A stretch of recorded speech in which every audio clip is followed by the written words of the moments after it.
There are definitely really big differences between working at a 2-person company versus a 10-person company versus a 50-person company, and soon a 150-person company.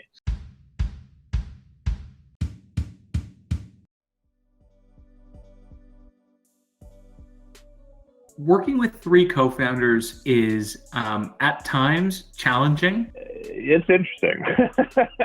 It's great because they're people that I inherently trust and people who are incredibly talented. You're able to feel supported, both in terms of getting stuff done within the business, but also, mentally, emotionally on the roller coaster ride that is building a business. You have people to sort of lean on. You get that diversity of opinions around guiding the company. And in those early days, that was especially important because, with this business, there's so many different ways we could take it. The value of having 4 different co-founders is 4 different beliefs, 4 different levels of conviction, 4 different opinions. And at the end of the day, sometimes it makes for some, challenging dialogue about direction, plans, problems, goals, opportunities. But I think it brings a lot of different perspectives.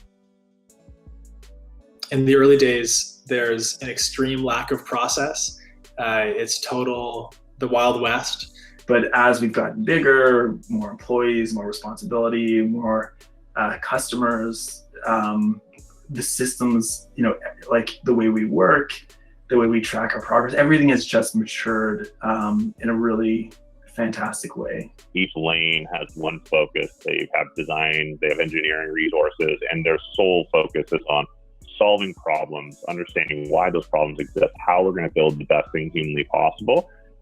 Now, that being said, I do think it's one of the things that hasn't changed in that we're a relatively informal group. We are laid back, and we think about everybody as a teammate. We don't think about the hierarchy very often here. But nonetheless, I think that it's probably the biggest change because it was so laid back in the early days, and it is, and it needs so much structure these days in order to scale properly.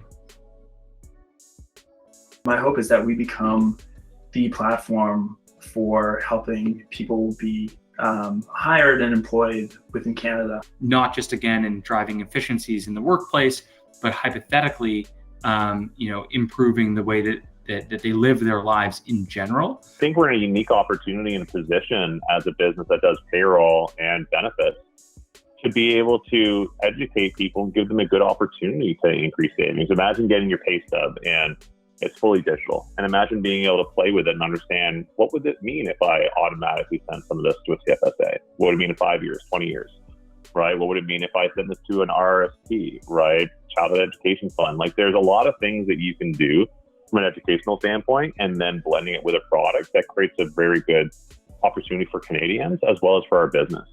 It's really a sweet spot, I think, where we're at today and where we're going to be in the next few years, where there's a group of people who all know each other, working together passionately over interesting work, helping people out. So I think this is going to be an incredible phase for the next few years.